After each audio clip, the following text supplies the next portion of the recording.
All right, everybody, welcome back into another edition of the T&J Sports Podcast, Season 2, Episode 6, Sunday reaction, since we didn't get our episode out earlier this week to give you a preview of our matchups, because all the excitement. We also took some vacations. I went to Gatlinburg.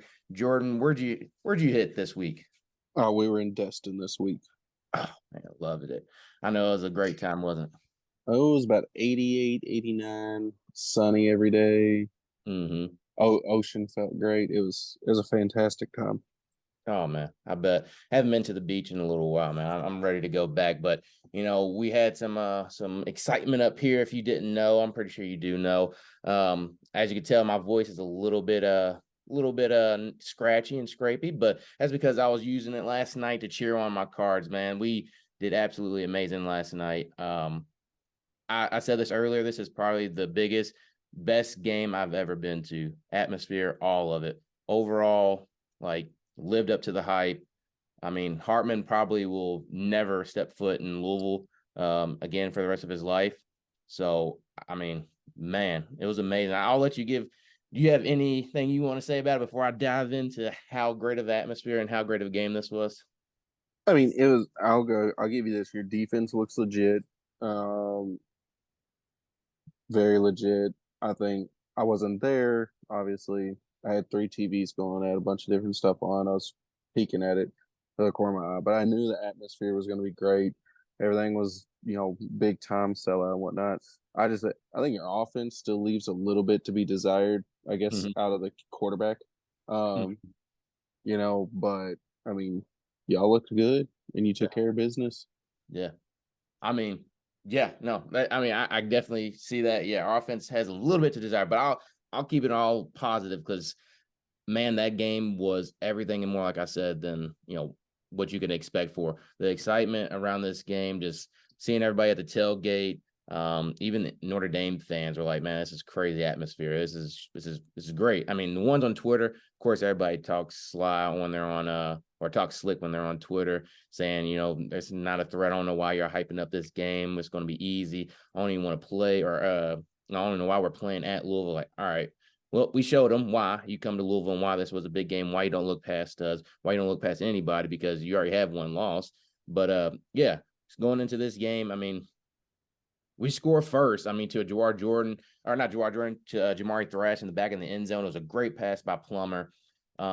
He does have a little bit more to you want a little bit more out of our offense from the quarterback aspect. But I mean, he did the job. He got the job done. 17 for 24, 144, 145 passing isn't great, but he had a touchdown pass, like I said, to Thrash to open up the game. And man, it's like I said, Hartman probably will never step foot here again because his first pass kind of just took him back to the Wake Forest game last year. It was an interception, beautiful defense. I don't know why he threw it up. I guess you think your receiver can make that play, but not against this defense, not against I believe it was Riley who got that interception, and you don't do that. Hartman looked horrible, throughout this game. I mean, three interceptions and two fumbles. He has 10 turnovers in the last two games against us, and he has 10 turnovers for the rest of his career. That is, I don't know how else to say it, but don't come back to Louisville if you're a player, if you're Sam Hartman. But just a little thing that our victory poster for U of L posted it out there. This is the first time in school history that Louisville has beaten an AP top 10 opponent in back-to-back seasons. Again, that was Hartman, as I was talking about last year against for Wake Forest. Jawar Jordan had his best rushing game of the season with 143 yards rushing. Dude had a crazy run for 45 yards. His safety took a horrible angle. I don't know what he was doing, but I was like, thank you for taking that bad angle. We'll see you in the end zone. And he had another one for 21 yards out. It was beautiful, man, all around. I didn't feel like we were going to lose this game. I know it was 7-7 going into halftime, but I just had a feeling. I mean, obviously, I know it's probably just the excitement of the game and the fans and the atmosphere, but it's also I just kind of felt we had it in hand. The way our defense was playing against Hartman, you could tell he was rattled. You can tell he started having flashbacks to the Wake Forest game last year, and I just don't think they had an answer for Thrash. I was like 1-on-1 against anybody they had out there, especially I believe it was number 7, their other corner, not number 20. 20 is pretty good, but Thrash got him a couple times. just to mention, opening up the second half, I mean, we had a quick pass to Jamari Thrash. It would have been 8-10 yard gain, but their corner knocked it out of his hands. They got the ball right back, and even then, I was like, our defense is good. We're going to hold them here. We held them to a field goal, which is, I mean, that kicker is going to be playing on Sundays. He kicked a 53-yard field goal and a 54-yarder in the third quarter. So it's like, this guy's going to be playing on Sundays. I just give more pride to our defense for holding them, because we could have easily gave up a point. The momentum all the way on their hand after giving up that fumble. So great job by the defense to stop them. We went back down there and got us a field goal, and then another touchdown, that 45-yard one by Jawar was amazing. And then just down the stretch, like the whole fourth quarter was nothing but Louisville, the whole entire game, the whole entire time. I know it was just field goals, but the touchdown to kick off, the fourth quarter by Jawar Jordan, and then just the 3 field goals by Brock. I mean, he should get special teams player of the week again for the ACC, and Jawar is definitely the running back of the week. If anybody else gets it, they're just hating on Louisville. But this was an amazing game, man. Our defense is definitely probably number one. I'll say our defense is our number one right now. Number 2 is Jawar Jordan. Number 3 is Thrash. And I mean, if those 3 things are on point, I don't really see anybody, at least on our schedule right now, that can stop us or beat us. And I mean, it's a good thing we don't have, like Florida State and at Clemson or at UNC. But even at this point right now, I'm still thinking, like, if we get them at a neutral site game, AKA the ACC championship, I think we have a good chance of beating them. And our defense proved it. Like, we can play against the best offenses, and our offense will get the job done at least. They'll get enough points. They'll get more than our opponent. So that's fair enough. And I think it sparks us. I think this will spark something in Jack Plummer to know he's got to hold up his end of the bargain, because you have great receivers, you have a great running back. You have to be somebody that can also throw the ball and get the ball where it needs to go, so we can continue winning these games. But man, like I said, amazing game, best game I've ever been to.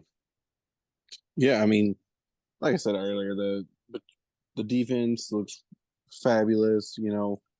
You're gonna stay positive. I'll say the offense probably you still want a little bit more just from Oh your yeah, quarterback, yeah, just from the quarterback play, in and of itself. I mean, you've got the running back that you can lean on and rely on, and that's what Kentucky's had for many years, and whatnot. We can rely on, but we've also had the offensive line, which I think that in and of itself, you all have vastly improved that offensive line to mm, I mean, because it has not been good for yeah, years, and it is now way better than way better than it has been. So mm, I think that's the biggest thing as well, because now you can have a running game yeah. with that. So leaving it at that, I mean, just another thing. You're 6-0. Braum is a good coach. I don't know what Man, no. he never really got over that hump, at Mm. Purdue, and I don't know why. I think it's the But skill and who he has to play every year. When you're playing Ohio State and you're playing Michigan, it's hard to get over that hump, because I did see his record when he was there. I think he was 34-30 or somewhere around there. His record may reflect as not looking elite or great or good, even, because you're 500, but like they put in there, like they had 4 years in a row where they were winning 3 games, 4 games, and then he gets there and they're in the championship game, conference championship game. And you're like, the heck, Purdue's here? And it's Brom. He got dudes there, and now he's at Louisville, where he can really recruit and say, look, you're coming to Louisville. Louisville definitely is well more known than Purdue when it comes to football and basketball, really. I mean, other than the last couple of years, obviously. But you have more marketability here in Louisville, and I think that's why this is starting to show that we can get over that hump. And I mean, this is huge. Like I said, I think this may have been, at least in my lifetime, this is probably the biggest game in Louisville history for my age. yeah, I mean, at least one that you've been able to go, like go see. So I mean, I definitely think that y'all are on the right track. And I think we are too. Mm-hmm. I don't know, man. It's been a weird year. I mean, Yes. we got absolutely destroyed yesterday. Last night was bad. The And you can't Saturday night really was just say, "Oh, it was Georgia." That's why you can't really be mad. But no, yes, you can be mad because that Georgia team didn't even show up when they were playing scrub teams, like when who they play earlier this year that they were struggling to beat. That's kind of Georgia every year at the beginning of the year, though. That's the Yeah, thing. Like, yeah. I think that's what gets you is that like Georgia always for the first 4 or 5 weeks of the year struggles. I mean, Mm-hmm. they blew out UT Martin, they blew out Ball State, Mm-hmm. struggled against South Carolina. That was 24-14, but I think it was raining that day. And then last week, Auburn 27-20 win on the road. I mean, you just went in thinking, especially coming off of what you did against Florida. You know, you just came in thinking, man, this could be, we might have a chance. They're struggling. It doesn't look like the same old Georgia. And then, I mean, it was just from the jump. I don't remember if we deferred to the second half or if Georgia won the toss and took the ball. Mm-hmm. But dude, it was from the jump. That's it. It was over. That first drive, I mean, I texted y'all. I was like, yeah, that game's over. Yeah. I mean, That was way too easy. Way yeah, too easy. yeah. I mean, Carson Beck did not look like an elite quarterback that should be like they said if you put any other like I think he was nationally ranked. Maybe what was he? We talked about it before. He was like up in the 50s, nationally ranked out of all QBs in the league. And they say if you put any of the other quarterbacks on this team, and they are probably blowing everybody out like they did last night. But I mean, crap, I don't know what happened, but Beck came out there like, all right, well, I'm showing everybody, 389 yards passing, 4 touchdowns. I'm not sure how the interception happened or what led to it. I'm sure, Interception, I believe, was a little bit of pressure, not a lot of pressure because we did not pressure him a lot at all. I think it was actually just a simple overthrow. Mm-hmm. Maybe not even an overthrow. I think he was trying to hit a receiver down the sideline and a cornerback. It was Maxwell Hairston's. yeah. He Huh? was he kind of was just kind of like sitting in a zone and I don't think he saw him and he just kind of came up and just snagged it. Yeah. I mean, your two Um, elements of the game were non-present. Your run game, which is what you're known for, was non-present with only 59 yards after, Ray Davis, which it's it's to expected when you play Georgia. You're not going to run the ball on them, but you're going to have to do better than 59 yards. Your quarterback's definitely have to do better. I know he has 2 touchdowns, but 10 for 26. It's like, whoa. And then another thing is your defense. Like, did y'all I mean, have a scouting report on who Brock Bowers, and who that guy? I mean, that's the thing. In the past, like last year, Brock Bowers caught 2 balls for 10 yards Mm-hmm. last year, This year? and I mean, this we don't want to talk about this year. This year was like 10 for 125 and 2 touchdowns or something. Yeah. So, I mean, you know what? It is what it is. Let's just get over it. It's just a letdown because Oh, you're sitting here um, thinking you have a chance. You're waiting around all day. Top mhm. 20 game on the road. Yeah. And then you shit the bed. So I just don't like. I think we've hit unless Stoops has a mindset change on how he approaches offense. Which I mean, Liam Cohen. The sad Yeah, thing that's is your guy. those That's those first 3 drives, man. mhm. That play calling was excellent. Yeah. We just couldn't get the ball to the open guy. We're overthrowing everything or throwing it at the feet. Like Leary could not get the ball to the open guy. I mean, I'm Mm. telling you, dude, there's a pass that I know that I think I've seen you make. Just Tavion Robinson. I went right across the middle. They're playing like a zone out defense coming right across the middle. I mean, it's just in the breadbasket, and he's going to take off into the end zone. I'm like, you just got to put it there, and he threw it out of bounds. He Yeah. overthrew him out of bounds, and I'm like, how? You have no finesse on the ball? You've thrown for like 6, 7,000 yards in your career, and you have no touch anymore. Like, where did it go? Yeah. I think he's feeling the pressure because that offseason hype, I mean, sometimes it gets to people, sometimes it doesn't. And I think this is one of the people that it got to in Leary. I mean, Again, it's a new system. I think you're starting to see that with a lot of transfers this year, especially the quarterback transfer. Obviously, the ball's in their hand a lot more. So you're seeing where a lot of these dudes that are transferring from a school that they did good at, and they're like, oh, if he was on another team like a Kentucky, he'll have been elite. He'll be elite. And then they get there and they have all this pressure and all this, what they expect, or they have this mindset like, oh, I'm about to throw for 250 every game. I'm gonna have 3 touchdowns every game, and you go out there and you're like, oh crap, well, that's not happening. What's going on? And then you slowly start thinking about it, like, just hand the ball off. You're hearing it from the fans, just hand the ball off, get them out of there, and it really starts to pile up. So what, kind of like you said, you got to go back to the drawing board here. If you're Stoops and Cohen, you got to start thinking like, all right, we go to Missouri next week. We're at And home. At home. you have Missouri coming to you, who's Yeah. coming off a loss. This is still a game. They still have you ranked, which again, it wasn't which I'm not hating, but I don't know how you're still ranked, but I don't either. still I don't. ranked.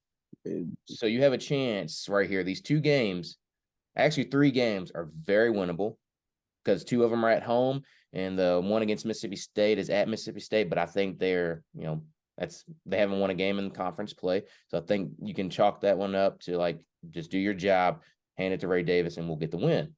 Because after that, you have Alabama, and I mean, Alabama. I mean, I'll be honest. Alabama's turned around. They look a lot better than they did at the beginning of the year. Nick Saban knows how to do that, and this is where you're going to need Stoops. If y'all really want to have a statue built, or if he wants a statue built of him, this next 3-game stretch is where he's going to have to do it. Because you can either go into that Alabama game sitting at 8-1, or you can drop to Missouri, you can drop to Tennessee, beat Mississippi State, and go play the gauntlet with Alabama, and then you got South Carolina, South Carolina at Louisville. Like, this can be this could be a good 3-3 stretch, could be a 1-5 stretch, or you can squeak out some wins here and go 4-2. Because I'm still going to chalk you up for a loss for us in Alabama, but I mean, that's not. I'm a fan, so I'm gonna say Louisville, but I mean, realistically, you guys can get some wins here and make your season better. But I mean, this is the toughest part of your schedule, as we talked about at the beginning of the year. This is the toughest part of your schedule, and you guys need your coach to do some coaching this week. Yeah, I mean, we got to figure something out with this week. I mean, that Missouri team, it's not a pushover team. Mm-mm. They look pretty damn good. They got some offense in them. Mm-hmm. So that defense is going to shove. I don't know what in the world. If the defense just rode their little high horse from their Florida game where they played so well, I don't know. Potentially. But they got humbled and humbled fast. And I mean, that's just it. We just got to take care of Missouri, go into a bye week. And I think what helps, Tennessee game on the 28th at home. We're off a bye. Tennessee's coming from playing at Alabama, I believe. That's good. I mean, that you're getting after that. Yeah. So they're getting them right after that, and it's just, and then go to Mississippi State. So I don't know. It is what it is. But Leary has some major flaws, and he's got to get them fixed. Yep. And whatnot, because even an injured Will Levis could still drop a fucking ball in a breadbasket last year if he had enough time. So, yeah. Well, both of you guys are coming off losses. Missouri's a little bit more of a heartbreak loss. I know this is so, guys listening. This is our Sunday reaction. Obviously, we didn't get to do our episode, like I said. So we'll go into the preview the Missouri game, but just talking on on that game. Missouri is coming off of our loss to LSU, and then you guys are coming off your loss to Georgia. So this is the time to both teams are going to be like, all right, let's ignite this fire again. Let's revamp something. Let's tweak something. Missouri may not tweak too much because they were there. They should have won. They could have won. They had the opportunity. LSU just has a powerful offense, and they could see this as an opportunity, like, to showcase it again. That Burden is a beast. I don't know what happened last year, like we mentioned before, but he's a beast, so he's going to be hard. But you have the defense to do it. Louisville, on the other hand, we're playing Pittsburgh, which Pittsburgh is 1-5 5. So we have to have the mindset of don't be complacent. Don't overlook your opponent. Just like I said before, Notre Dame might have overlooked us or whatever it may be. Honestly, I don't think it's overlooked because I feel like when you say that, I feel like it's a slide to the team you're playing that they didn't, they're not better than you. Oh, we just overlooked them. Like, no, you looked at it the right way. It's just you couldn't stop us. So I won't say, Notre Dame overlooked us. I'll just say they weren't up for the challenge. So Louisville, don't overlook Pittsburgh because you can easily overlook them and see we have Duke, we have a bye week and then at Duke for homecoming. So don't overlook it. Don't look to the bye week. Don't look to Duke. Take care of business at Pittsburgh. So we have a nice, this is going to be a nice weekend, huge weekend for both of us because we got to continue to be the dominant team we are being. And I want to see Jack actually do good on the road because he doesn't do good on the road. At least he hasn't. And you guys got to bounce back. Yeah, that's pretty much it. So Sunday reaction, it wasn't good, and I'm going to keep it PG and just kind of move on with it. Yeah. Yeah. Well, I won't get too excited, but man, it's hard not to get excited. Like I said, biggest win in probably, the last decade for sure. But I'm excited.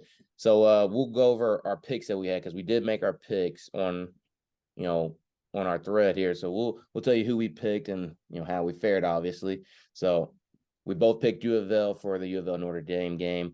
I picked Georgia for that game against UK, and you picked UK. Of course, like I said, we want to pick our teams to win those big time games. And then we both messed up on the Texas Oklahoma game there. Did you get to watch it? I watched the whole thing. I don't think it was a mess up there. I mean, that was the first time Oklahoma looked halfway decent all year long. Mm-hmm. So, I mean, I did not believe that could come out of them. I didn't think Dylan Gabriel could do that, but I was wrong. So I'll take that one on the chin. Yeah, I mean, they look good. Oklahoma has looked good previously this year. Dylan Gabriel has been one of those guys that they, it's not like, Caleb Williams where they go crazy, but this team put up 73 points in their first game against Arkansas State. They put up 66 against Tulsa. They put up 50 on Iowa State the week previous. So, this was a powerful offense, but their defense was the main catalyst because they forced Quinn Ewers into, 2 interceptions, but he still had 346 yards passing. They still had opportunity to win this game, man. And their Texas defense kind of let them down there. But how did a Scott Satterfield defense hold them to 20 points?